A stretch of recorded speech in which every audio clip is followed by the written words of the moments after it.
زندگی ایک سوال ہے، موت اس کا جواب ہے۔ حضور کے غلام بابا جی کی درگاہ سے یہ سوال کر رہے ہیں، موت ایک سوال ہے جس کا جواب ہم ہیں۔ تمام تعریفیں اس رب پروردگار کے لیے جو تمام جہانوں کا پالنہار ہے۔ لاکھوں درود اور کروڑوں سلام ہو میرے اور آپ کے آقا و مولا حضور سرور کونین رحمت للعالمین خاتم النبیین صلی اللہ علیہ وآلہ وسلم کی ذات مبارکہ پر۔ السلام علیکم ورحمۃ اللہ۔ آپ دیکھ رہے ہیں کاشف رضا وائس، میں ہوں کاشف رضا۔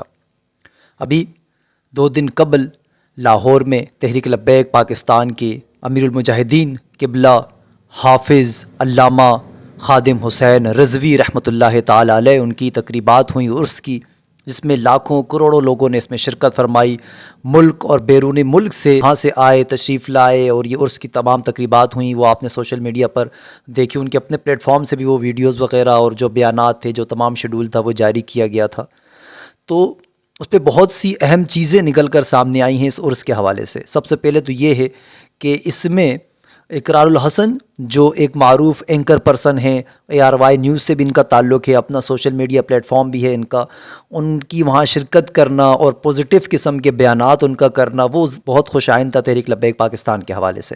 اس کے علاوہ دیگر بھی کچھ اور ایسے صحافی حضرات تھے جو وہاں موجود تھے۔ وقتاً فوقتاً ہم دیکھتے رہتے ہیں کہ صحافی حضرات جو ہے وہ تحریک لبیک پاکستان کے مختلف پروگرام وغیرہ میں شرکت کرتے ہیں، لیکن اس وقت اس سچویشن میں اقرار الحسن کا وہاں موجود ہونا بہت ہی خوشائند تھا، جسے بہت ہائی لائٹ کیا جا رہا ہے سوشل میڈیا پر، اور تحریک لبیک پاکستان کے جو کارکنان ہیں ان کی طرف سے بہت پذیرائی دی جا رہی ہے اس اقرار الحسن کی وہاں موجودگی کو۔ اس میں تفصیلی گفتگو اور ملاقات ہوئی امیر محترم قبلہ سعد حسین رضوی کے ساتھ، اور مختلف چیزوں پر تبادلہ خیال ہوا، جس میں ان کا خطاب بھی تھا، جس میں انہوں نے کہا کہ میں حرمت رسول کے حوالے سے تحریک لبیک کا جو موقف ہے، وہ جہاں جہاں تک میری پہنچ ہے، جو پلیٹ فارم مجھے میسر آئے گا، میں وہاں آپ کا کیس لڑنے کی کوشش کروں گا۔ تو یہ بہت زبردست اور پوزیٹیو چیز تھی تحریک لبیک پاکستان کے حوالے سے۔ اور دوسری چیز جو سب سے بہتر تھی وہ یہ تھی کہ عرس کی تقریبات، ہمیں لگ رہا تھا شاید جو عرس ہے وہ ایک ٹپکل طریقے سے ہی جو ہے وہ تقریبات منائی جائیں گی جیسے دیگر عرس وغیرہ میں ہوتی ہیں، لیکن یہ اس طرح منائی گئی جس طرح منانا چاہیے تھا۔ غزہ میں جو صورتحال ہم دیکھ رہے ہیں مسلمانوں کے ساتھ ہو رہی ہے، اس کو بالکل جو ہے وہ سائیڈ لائن نہیں کیا گیا۔ اکثر ہم دیکھتے ہیں جو پاکستان کی سیاسی پارٹیاں ہوتی ہیں، وہ اپنی تقریبات یا اپنی میٹنگ یا اپنے جو بھی اجلاس ہوتے ہیں یا جلسے وغیرہ ہوتے ہیں، ان میں اس طرح کے جو میجر ایشوز ہوتے ہیں مسلمانوں کو لے کر، اس پر بات نہیں کی جاتی، اس کو ڈسکس نہیں کیا جاتا۔ تو یہی خاصہ ہے تحریک لبیک کا۔ تحریک لبیک کی سیاست سے کسی کو اختلاف ہو سکتا ہے، ان کے نظریے سے اختلاف ہو سکتا ہے، ان کے دیگر چیزوں سے اختلاف ہو سکتا ہے، لیکن ان کا جو کوز ہے اسلام کو لے کر، جو ان کی کوششیں ہیں، جو ان کے بیانات آتے ہیں، یا جو ان کی لائن شروع سے ڈرا کی گئی ہے امیر المجاہدین رحمۃ اللہ تعالی علیہ کی طرف سے، وہ اب تک اس پر کاربند ہیں۔ تو یہ بہت خوشائند تھی۔ انہوں نے جو سعد حسین رضوی نے جو واسکٹ پہنی ہوئی تھی، وہ فلسطین کے فلیگ یا فلسطین کے پرچم کا کلر جو ہے اس پہ فرنٹ اور بیک سے ہوا تھا۔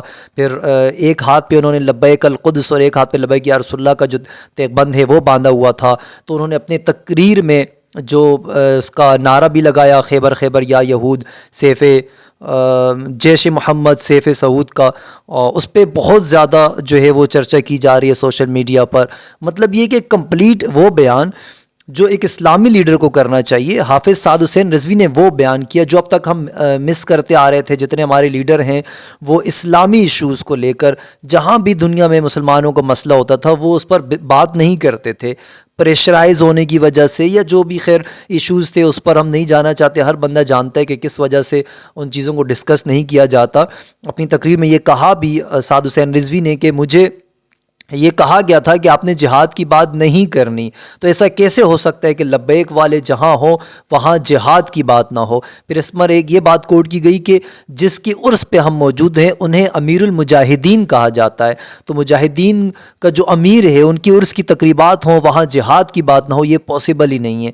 تو یہ بہت زبردست تقریر کے کچھ حصے تھے جو ہم نے دیکھا۔ آپ کو بھی اگر موقع ملے تو آپ جائیں تحریک لبیک پاکستان کو آفیشیل پیج پر یوٹیوب پر، وہاں جا کے سعد حسین رضوی کی تقریر کو سماعت فرمائیں. اینڈ میں ہم کچھ کلپ وغیرہ ان کی تقریر کے ضرور چلائیں گے, جو انہوں نے نعرے لگائے, جو انہوں نے مثال دیں, یا کچھ جو کلپس وغیرہ تھے ہم آپ کو سنائیں گے. پوری تقریر آپ کو وہاں پہ مل جائے گی. تو بہتر طریقے سے یہ عرس کی تقریبات ہوئی, بہترین طریقے سے وہ بیان کیا گیا, اور کیا تعداد عوام کی تھی, جو جوش و خروش تھا, جو عوام الناس نے جو شرکت کی, اور جو محبت وہاں پہ دیکھنے کو مل رہی تھی وہ بہت کمال کی تھی, جو بہت کم ہمیں اس طرح دیکھنے کو ملتا ہے.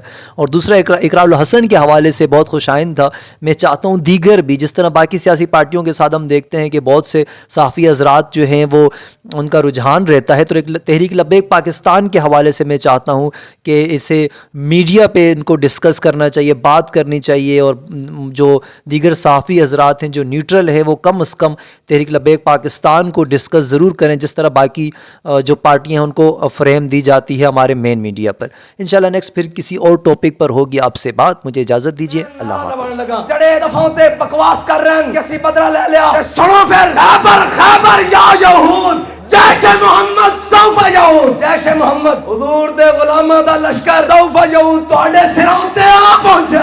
اجے تا تواڈے کولو ایک ابو عبیدہ نہیں قابو آ رہا, اجے تا غلاماں نے ابو عبیدہ بن جراح لکھاں بیٹھے.